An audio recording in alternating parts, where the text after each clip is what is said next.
ನಮಸ್ಕಾರ ಗುರುಗಳೇ, ಬೆಳಗಿನ ಶುಭೋದಯ. ಮನೆಯಿಂದ ಹೊರಟ್ಬಿಟ್ಟು ವೀಡಿಯೋ ಮಾಡ್ತಾಯಿದ್ದೀನಿ. ಶೀತ ಆಗ್ಬಿಟ್ಟೈತೆ, ಫುಲ್ಲು ಶೀತ ಆಗ್ಬಿಟ್ಟು. ಯಾಕೆ ಕೇಳ್ತೀರಾ? ಹಿಂಸೆ. ಈ ಚಳಿಗಾಲದಲ್ಲಿ ಶೀತ ಆಗ್ಬಿಟ್ರೆ ಅಂತೂ ಫುಲ್ಲು ಹಿಂಸೆ. ಇದೆ ನೋಡಿ, BMN ಪಬ್ಲಿಕ್ ಸ್ಕೂಲ್. ಕೆಲವರು ಹುಡುಗರೆಲ್ಲ ಒಳಗಡೆ ಇದ್ದಾರಪ್ಪ ಅಂತ. ನಮ್ಮ ಮನೆ ಪಕ್ಕದಲ್ಲಿರೋ ಕೆಲವರು ಹುಡುಗರೆಲ್ಲ ರಜಾ ಎಲ್ಲ, ಯಾರು ಸ್ಕೂಲ್ಗೆ ಹೋಗಿಲ್ಲ, ಎಲ್ಲ ಆರಾಮಾಗಿ ಮನೆ ಹತ್ರನೇ ಅವರೇ. ಇಲ್ಲಿ ನಮ್ಮ ಆನಂದಣ್ಣ ಅವ್ರ ಮನೆ ಚೆನ್ನಾಗಿ 3 ಮನೆ ಕಟ್ಸೋರೆ. 3 ಕುಟುಂಬಕ್ಕೆ 3 ಮನೆ.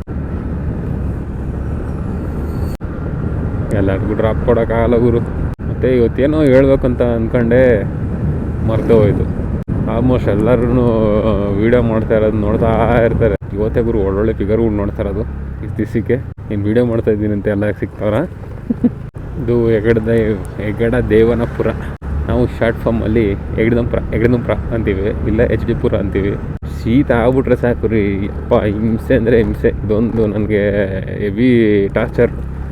ಯಾವಾಗ ನೋಡ್ರೂ ಶೀತ ಏನು ಮಾಡೋದೋ ಗೊತ್ತಾಗಲ್ಲ. ಅಷ್ಟು ಅಂದರೆ ಲೈಕು ಏನಂದರೆ ಯಾವಾಗಲೂ ಬರೋಲ್ಲ. ಏನಾದರೂ ಒಂದು ಇರಿಟೇಟ್ ಆಯಿತು ಅಂದರೆ ಆ ಟೈಮಲ್ಲಿ ಬರುತ್ತೆ.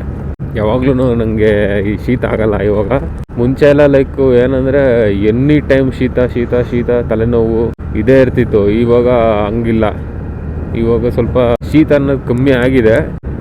ಈಗ ಆಯಿತು, ಇಲ್ಲಿ ಬಂದಿದ್ದೀನಿ. ಈಗ ನಮ್ಮ ಬಾಸ್ ದೇವಸ್ಥಾನದಲ್ಲಿ ಹೋಗ್ಬಿಟ್ಟು ಈಗ ಒಂದು ಕೈ ಮುಗಿದು ಕುಂಕುಮ ಹಾಕೊಂಬಂದ್ಬಿಟ್ರೆ ಇವತ್ತಿಂದು ದರ್ಶನ ಆದಂಗೆ. ಆ್ಯಕ್ಚುಲಿ ನಾನು ಇವತ್ತು ಏನೋ ತಿಳಿಸ್ಬೇಕು ಅಂತ ಅಂದ್ಕೊಂಡೆ, ಮರ್ತೇ ಹೋಯ್ತದು.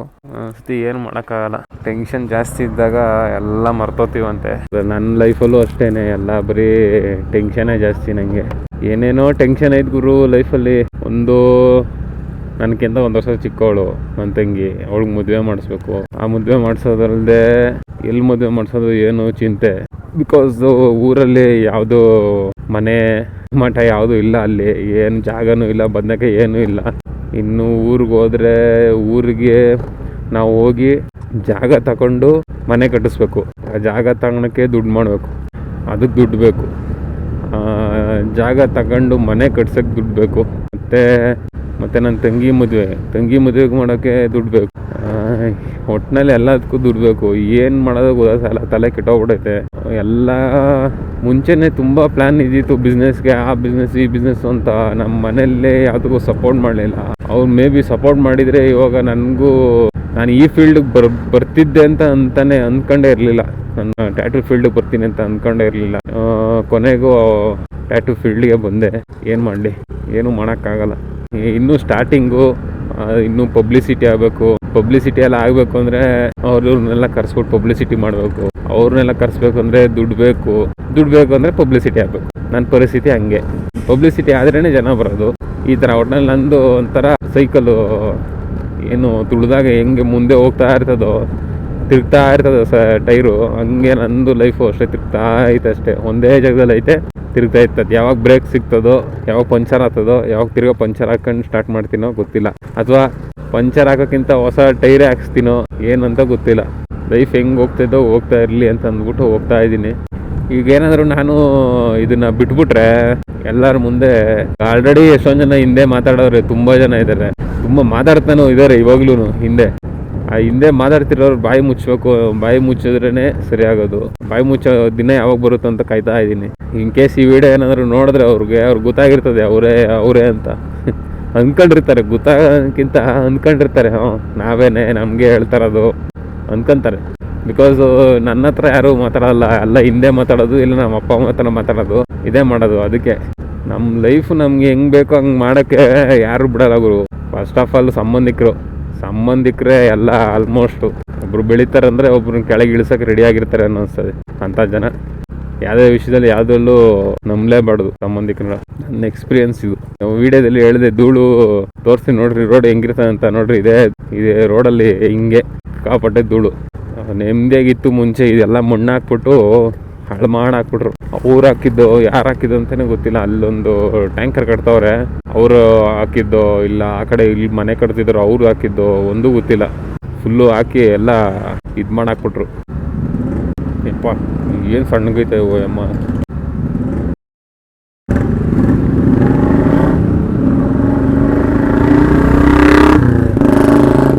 ಹೊಳಿ ಮಕ್ಕಳು ಹೇಳ್ತಾವಲ್ಲ, ಬೇರೆ ಕಡೆಯಿಂದ ಇಲ್ಲಿ ಬಂದ್ಬಿಟ್ಟು ನೀನು ಸೌಂಡ್ ಮಾಡ್ಕೊಂಡು ತಿರ್ಗಾಡ್ತಾರೆ.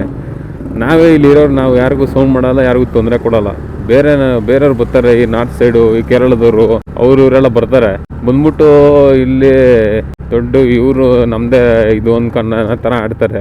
ನಾವೇ ಯಾರಿಗೂ ತೊಂದರೆ ಕೊಡಲ್ಲ ಗುರು. ಇಲ್ಲೆಲ್ಲ ಇನ್ನು ಹಾಕೊಂಡ್ರು ಏನು ಸೈಲೆನ್ಸರ್ ಹಾಕೊಂಡ್ರು ಹೈವೇಲಿ ಆ ಥರ ಓಡಿಸ್ಕೊಂಡು ಇದ್ಬಿಡ್ತಾರೆ. ಇಲ್ಲಿಲ್ಲೇನೆ ದೊಡ್ಡ ಇವ್ರ ಥರ ಏನು ನಂದೇ ಏರಿಯಾ ಅನ್ನೋ ಥರ ತಿರುಗಾಡ್ತಾರೆ. ಎಲ್ಲ ರಿಜಿಸ್ಟ್ರೇಷನ್ ಬರೀ ಕೇರಳದವರೇ ಇಲ್ಲಿ, ಆಲ್ಮೋಸ್ಟ್ ಇಲ್ಲಿ ಕೇರಳದವರೇ ಬಂದ್ಬಿಟ್ಟು ಸೇರ್ಕೊಂಡ್ಬಿಟ್ಟವ್ರೆ ಎಲ್ಲ ಕಡೆ ನಾರ್ತ್ ಸೈಡು. ಈಗ ಅವರು ಹಿಂದಿಯಲ್ಲಿ ಮಾತಾಡ್ರೆ ನಾವು ಹಿಂದಿಯಲ್ಲಿ ಮಾತಾಡ್ತೀವಿ, ಅವ್ರು ತಮಿಳಲ್ಲಿ ಮಾತಾಡ್ರೆ ತಮಿಳ ಅರ್ಥ ಮಾಡ್ಸಕ್ಕೆ ಟ್ರೈ ಮಾಡ್ತೀವಿ. ಒಂಥರ ನಾವು ಕನ್ನಡ ಪೀಪಲ್ಲು ಹಲವಾರು ಲ್ಯಾಂಗ್ವೇಜು, ಎಲ್ಲ ಲ್ಯಾಂಗ್ವೇಜಲ್ಲೂ ಮಾತಾಡಿ ಟ್ರೈ ಮಾಡ್ತೀವಿ ಗುರು. ಈಗ ಏನಾದ್ರು ಅವ್ರಿಗೆ ಕೇರಳ ಭಾಷೆ ನಮ್ಗೆ ಗೊತ್ತಿಲ್ಲ ಅಂದ್ರೆ ಹಿಂದಿಯಲ್ಲಿ ಟ್ರೈ ಮಾಡ್ತೀವಿ, ಹಿಂದಿಯಲ್ಲಿ ಹೇಳಕ್ ಟ್ರೈ ಮಾಡ್ತೀವಿ, ಇಂಗ್ಲೀಷಲ್ಲಿ ಹೇಳಕ್ ಟ್ರೈ ಮಾಡ್ತೀವಿ. ಕನ್ನಡದಲ್ಲಿ ಹೇಳ್ಬಿಟ್ಟು ನಾವು ಅರ್ಥನೇ ಮಾಡ್ಸಲ್ಲ ಗುರು. ಹೇಳ್ತಾ ಇಲ್ವಾ, ನಾವು ಎಷ್ಟೊಂದು ಸತಿ ಕನ್ನಡದ ಮಾತಾಡ್ರೆ ಅವ್ರಿಗೆ ಅರ್ಥ ಆಗುತ್ತೆ, ಕೆಲವ್ರಿಗೆ ಹೇಳ್ತೀನಲ್ಲ ಅರ್ಥ ಆಗುತ್ತೆ. ಏನು ಹಿಂದಿಯವರೊಬ್ರು ಟ್ಯಾಟೋ ಹಾಕ್ಸ್ಕೊಂಡಿದ್ದಾರೆ, ನಮ್ಮ ಪ್ರೊಫೈಲಲ್ಲಿ ನೋಡಿದ್ರೆ ನೀವು ಗರುಡದು ಟ್ಯಾಟೋ ಹಾಕ್ಸ್ಕೊಂಡು, ಗರುಡ ಬ್ಯಾಂಡ್ದು, ಮತ್ತೆ ಕತ್ತತ್ರ ಒಂದಿಬ್ರು ಇದ್ರದ್ದು ಜಿಂಕೆದು ಟ್ಯಾಟೋ ಹಾಕ್ಸ್ಕೊಂಡವ್ರೆ. ಅವ್ರ ಹತ್ರ ಕೇಳಿದೆ, ನೀವು ಎಷ್ಟು ವರ್ಷದಿಂದ ಇಲ್ಲಿದ್ದೀರಾ ಅಂತ. ಒಬ್ರು ಕನ್ನಡದಲ್ಲಿ ಮಾತಾಡಿದ್ರು, ಬಟ್ ಅಷ್ಟಕ್ಕಷ್ಟೇ. ಕೇಳಿದಾಗ ಇದೀನಿಬ್ರು 8 ವರ್ಷದಿಂದ ಇದೀನಿ ಅಂತ ಅಂದ್ರು. 8 ವರ್ಷದಿಂದ ಇದ್ರಿ, ಕನ್ನಡ ಮಾತಾಡಕ್ ಬರಲ್ಲ ನಿಮ್ಗೆ ಅಂತ ಕೇಳಿಕ್ಕೆ ಏನ್ ಮಾಡ ಇಲ್ಲಿ ಬ್ರೋ, ನನ್ಗೂ ಕನ್ನಡ ಮಾತಾಡಕ್ಕೆ ಇಷ್ಟ ಅಂದ್ರೆ ಅವರೆಲ್ಲ ಹಿಂದಿಯಲ್ಲೇ ಹೇಳ್ತಾ ಇದ್ದು, ನಾನು ಹಿಂದಿಯಲ್ಲೇ ಕೇಳಿದ್ದು. ಕನ್ನಡದ ಕೇಳಿದೆ, ಅವ್ರಿಗೆ ಅಲ್ಪ ಸ್ವಲ್ಪ ಮಾಡ್ತಾ ಇದ್ರು. ಓಕೆ, ಖುಷಿ. ಇಷ್ಟು ವರ್ಷದಿಂದ ಇದ್ದೀರಾ, ಏನು ಕನ್ನಡ ಮಾತಾಡ್ತಲ್ಲ ಏನಕ್ಕೆ ಅಂತ ಕೇಳಿದ್ಗೆ, ಏನ್ ಮಾಡೋಣ ಬ್ರೋ, ಎಲ್ಲ ಕನ್ನಡದ ನಮ್ಮ ಜೊತೆ ಇರೋದೆಲ್ಲ ಹಿಂದಿಯವರೇ. ಕನ್ನಡದಲ್ಲಿ ನಮ್ಮ ಓನರು ಸಹ ನಮ್ಮ ಹತ್ರ ಮಾತಾಡಲ್ಲ, ಓನರು ಹಿಂದಿಯಲ್ಲಿ ಮಾತಾಡ್ತಾರೆ, ನಾವು ಹೆಂಗ್ ಕಲಿಯೋಣ ಅಂತ ಅಂದ್ರು. ಸರಿನಾ, ನೋಡ್ರಿ, ನಮ್ ಕನ್ನಡದವ್ರು ಅವ್ರು ಕನ್ನಡ ಮಾತಾಡ್ಬಿಟ್ಟು ಕಲ್ಸಿದ್ರೆ ಯಾರ ತರನೇ ಕಲಿಯಲ್ಲ. ಕೆಲವ್ರು ಇದಾರೆ ದುರಾಂಕಾರದಲ್ಲಿ ಇರೋರು ಇದಾರೆ. ನಮ್ದು ನ್ಯಾಷನಲ್ ಲ್ಯಾಂಗ್ವೇಜ್ ಹಿಂದಿ ಅಂತ. ಹಿಂದಿನೂ ಇಲ್ಲ, ಏನೂ ಇಲ್ಲ. ನ್ಯಾಷನಲ್ ಲ್ಯಾಂಗ್ವೇಜ್ ನಮ್ ಹಿಂದಿನೂ ಅಲ್ಲ, ಯಾವ ಲ್ಯಾಂಗ್ವೇಜೇ ಇಲ್ಲ ನಮ್ ನ್ಯಾಷನಲ್ ಲ್ಯಾಂಗ್ವೇಜ್ ಅಂತ.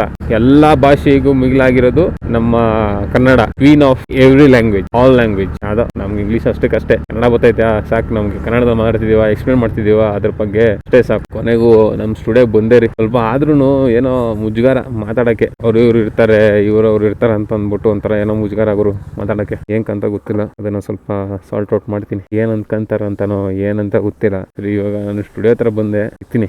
ಇವಾಗ ಬಂದೆ, ಸ್ವಲ್ಪ ಕ್ಲೀನ್ ಮಾಡೋದಿದೆ, ಅಂದ್ರೆ ನೆಲ ಗುಡಿಸಿ ಮತ್ತೆ ದೇವ್ರ ದೀಪ ಹಚ್ಬಿಟ್ಟು ಒಂದು ಸ್ವಲ್ಪ ಎಡಿಟಿಂಗ್ಸ್ ಎಲ್ಲ ಐತೆ. ಎಡಿಟಿಂಗ್ಸ್ ಎಲ್ಲ ಮಾಡ್ಬಿಟ್ಟು ವಾಪಸ್ ಸಿಗ್ತೀನಿ. ಅಲ್ಲಿವರೆಗೂ ಸಿಗೋಣ. ಏನಂತ ಅಂದರೆ, ಇಷ್ಟೊತ್ತು ತುಂಬ ಎಡಿಟಿಂಗು, ವೀಡಿಯೋಸ್ ನೋಡೋದಿತ್ತು, ಎಲ್ಲ ನೋಡ್ಬಿಟ್ಟು ಸ್ವಲ್ಪ ಎಡಿಟ್ ಮಾಡೋದೆಲ್ಲ ಮಾಡಿಬಿಟ್ಟು ಈಗ ಮತ್ತೆ ಕುತ್ಕೊಂಡು ಸ್ವಲ್ಪ ರೆಸ್ಟ್ ಮಾಡ್ತಾಯಿದ್ದೀನಿ.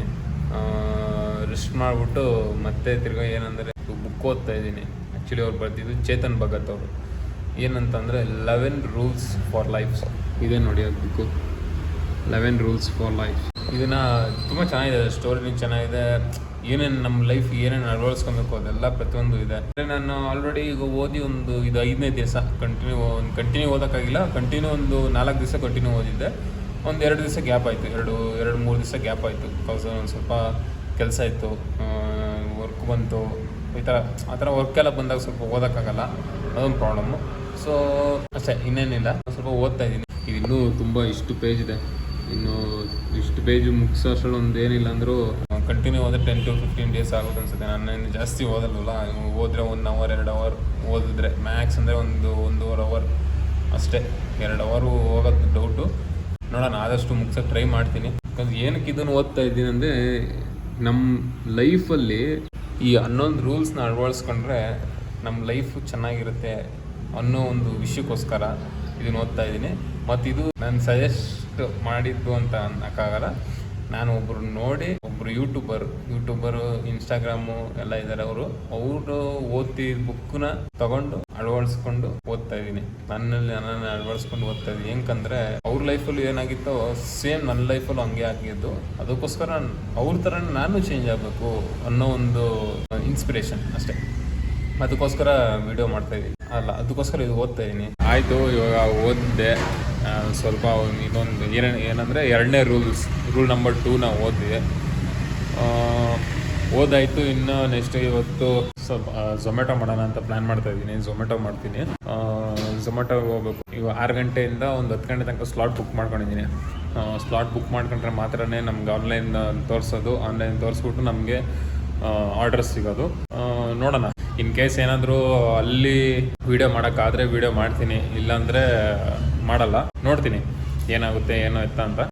ಈಗ ನೋಡೋಣ. ಈಗೊಂದು ಆಯಿತು 5:45 5:50 ಕ್ಲೋಸ್ ಮಾಡಿಬಿಟ್ಟು ನಾನು ಸ್ಟಾರ್ಟ್ ಮಾಡಬೇಕು ಝೊಮ್ಯಾಟೊ ಸ್ಟಾರ್ಟ್ ಮಾಡೋಕ್ಕಿಂತ ಮುಂಚೆ ಹೋಗಿ ಪೆಟ್ರೋಲ್ ಹಾಕ್ಸ್ಕೊಂಡು ಪೆಟ್ರೋಲ್ ಹಾಕ್ಸ್ಕೊಂಡು ಆಮೇಲೆ ಆನ್ಲೈನ್ ತೋರಿಸಿ ಸ್ಟಾರ್ಟ್ ಮಾಡ್ತೀನಿ. ಏನು ಮಾಡೋದು ನೋಡೋಣ. ಸರಿ, ಸಿಗೋಣ. ಆಮೇಲೆ ಇನ್ ಕೇಸ್ ಏನಾದರೂ ವೀಡಿಯೋ ಮಾಡೋಕ್ಕಾಗಿಲ್ಲ ಅಂದರೆ ಲಾಸ್ಟ್ ಒಂದು ವೀಡಿಯೋ ಮಾಡಿಬಿಟ್ಟು ಇವತ್ತಿನ ಬ್ಲಾಗ್ ಮುಗಿಸ್ತೀನಿ. ಅವೆಲ್ಲ ಹೇಳ್ದಂಗೆ ಝೊಮ್ಯಾಟೊ ಮಾಡ್ತಾ ವೀಡಿಯೋ ಮಾಡೋಕ್ಕಾಗಲಿಲ್ಲ. ಸೊ ನಾನು ಇವಾಗ ಒಂದು ಆರ್ಡ್ರ್ ಬಂದಿತ್ತು, ಈ ರೈಲ್ವೆ ಟ್ರ್ಯಾಕ್ ದಾಟ್ಕೊಂಡು ಆ ಕಡೆ ಹೋಗ್ಬೇಕಾಯಿತು. ಸೊ ಹಂಗೆ ಟ್ರೈನ್ ನೋಡ್ತಾ ಒಂದು ವೀಡಿಯೋ ಮಾಡಿದೆ. ಮತ್ತು ಲಾಸ್ಟಿಗೆ ಇಲ್ಲಿಗೊಂದು ಆರ್ಡ್ರ್ ಬಿತ್ತು, ಇಲ್ಲಿ ಆರ್ಡ್ರ್ ಪಿಕಪ್ ಮಾಡಿಕೊಂಡು ಹೊರಡಬೇಕು. ಸೊ ಇಲ್ಲಿಗೆ ನಾನು ವ್ಲಾಗ್ನ ಎಂಡ್ ಮಾಡ್ತಾಯಿದ್ದೀನಿ. ವೀಡಿಯೋ ಹೆಂಗೆ ಬಂದಿದೆ ಅಂತ ಕಮೆಂಟ್ ಮುಖಾಂತರ ತಿಳಿಸಿ. ಹಾಗೆ ಸಬ್ಸ್ಕ್ರೈಬ್ ಮಾಡಿ.